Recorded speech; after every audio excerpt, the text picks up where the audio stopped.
Welcome back to The Breakdown with me, NLW.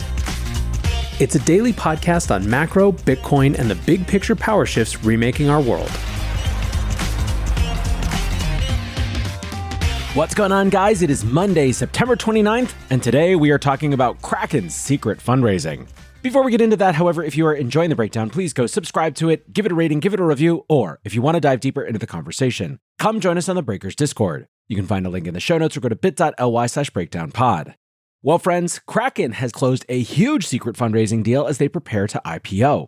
On Friday, Fortune reported that Kraken had raised $500 million at a $15 billion valuation.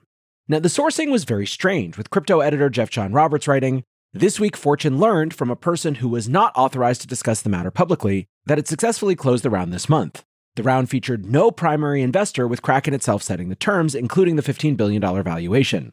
He added that contributions came from investment managers and venture capitalists without naming any names, save for co-CEO Arjun Sethi in his personal capacity and through his fund Tribe Capital. This is the first time Kraken has raised money in their 14-year history, aside from an early-stage check of $27 million. So the round provides the first independent valuation of the exchange in over a decade. The reporting came as part of an extensive profile of Sethi, which had Roberts conducting an interview in Sethi's living room. It discussed the shakeups in Kraken's executive suite at length, concluding that they had been largely responsible for the IPO getting pushed back into 2026. Citing a former executive, Roberts wrote, "Kraken's many years in business had resulted in more pre-IPO regulation and operational issues than other firms. That former executive had formed the view that Sethi's disruptive management style was necessary to getting the company prepared to go public." Roberts noted that the pressure is on for Kraken to IPO sooner rather than later. Given this year's string of crypto IPOs are seeing less and less exuberance, there is a strong argument that Kraken should move up their timeline. Sethi, on the other hand, seems content to IPO when the time is right and not race to catch a window that may have already passed. He referenced strong growth both domestically and internationally, a profitable business model, and deep liquidity as reasons the exchange is built for the long term, rather than rushing for the public exit. Now, shortly after the Fortune reporting went live, Bloomberg followed up with news that Kraken was in advanced talks with another strategic investor. That additional fundraising would see Kraken take on $200 or $300 million at a $20 billion valuation. Bloomberg reported that the deal is not yet finalized and remains subject to market conditions. We have zero indication as of yet of who the new strategic partner is or how Kraken intends to use the additional capital. However, the Bloomberg source noted that this additional raise, quote, would mark a significant step up in how private markets are pricing crypto's larger incumbents. Now, the current rumor is that Kraken is still aiming to IPO in the first quarter of next year, and the rapidly escalating private round suggests the company will see big demand whenever they decide to go public. As Crypto Armada wrote, Kraken IPO is going to be lit. Now, staying on the fundraising tip for a minute, to the surprise of absolutely no one, Tether is fielding huge interest in their mammoth fundraising round. Last week, it was reported that Tether was seeking fundraising at a $500 billion valuation and would consider taking as much as $20 billion from investors. On Friday, Bloomberg reported that SoftBank and Cathie Wood's ARK are among several high-profile investors looking to participate in the round. As we discussed last week, if the round goes through, it will be one of the defining capital markets deals of the decade. A $500 billion valuation would put Tether on par with OpenAI as the most highly valued private company in history. It would also make Chairman Giancarlo Devasini the world's fifth wealthiest person at $224 billion, putting him ahead of Warren Buffett. CEO Paulo Arduino and his predecessor, John Louis Vandervelde, would also rank in the top 20 for wealth at around $95 billion. Now, Friday's reporting really just serves to cement what we already knew. Now that the regulatory haze is clearing in the US, Tether has become a highly investable company that should have no trouble setting the terms on this deal. Still, though, there is a lot of cope from the Tether skeptic circles, with many questioning whether they need to raise money and keeping the conspiracy theories alive. A new one this week discussed reporting that Argentina's $4.5 billion worth of gold had been sent outside of the country and could be subject to seizure if the nation defaults. The Argentinian government is currently being very tight-lipped about where the gold reserves are being held. The Tether cranks noted that the company's gold reserves had a $1 billion bump that coincided with Argentina rearranging their holdings.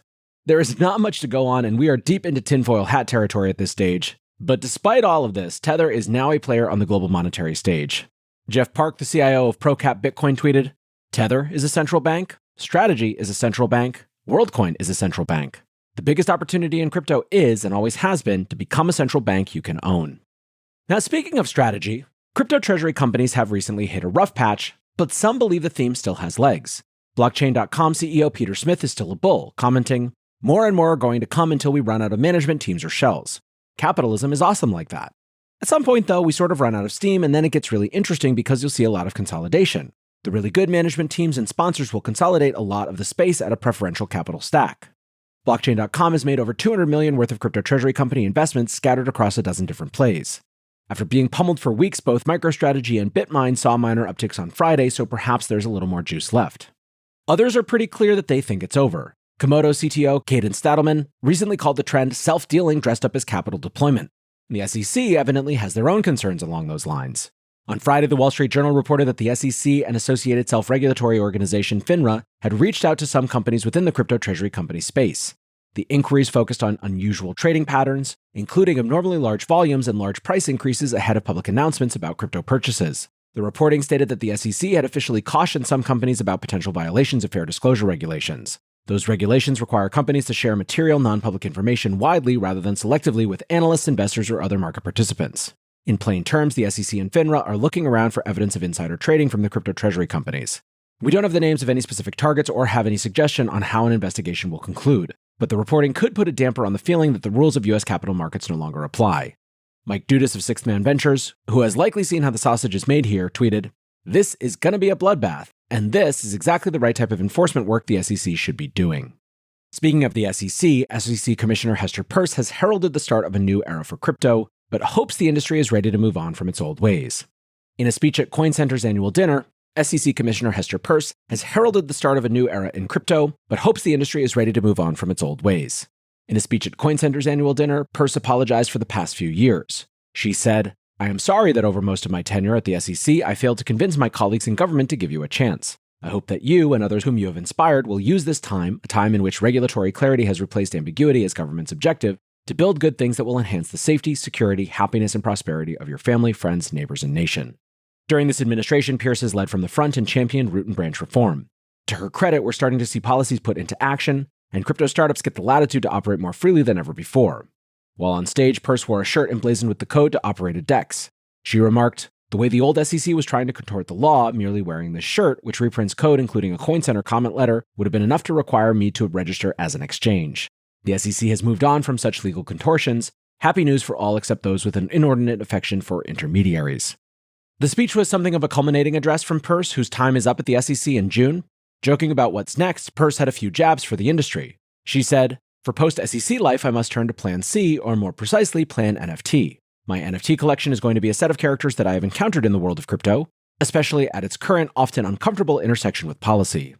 Peirce described the collection, including herself styled as Crypto Mom, Terrified TradFi, a crypto Twitter commentator called HyperTyper, and the ornery Maxi. The Maxi, of course, bears the slogan, "Outlaw all crypto assets except," insert name of his favorite crypto asset. While Peirce was lampooning the industry that has taken up her time and political capital over the past 7 years at the SEC, her speech did contain a genuine plea. Framed as motherly advice, Peirce implored the industry not to take this window of regulatory freedom for granted. She told the audience of industry figures, "You have built or are building solutions to seemingly intractable problems. You have ignored the noise so that you could think deeply about how to improve people's lives, and you may have faced government investigations for doing so. Show the skeptics that technology that enable us to engage permissionlessly and privately with our peers are worth preserving and celebrating. Building valuable things in this moment when government is not trying to stop you is the best way to ensure the durability of sound crypto policy." ZK Sync developer Vasilis commented, "This is one of the coolest pro-innovation and most American speeches I have read. The fact that it's about crypto makes me even more excited." Jake Travinsky summed up the feeling of many, writing, "We don't deserve Hester Peirce, the best of the best." That's the tweet. And that, my friends, is the show. Appreciate you listening as always, and until next time, be safe and take care of each other. Peace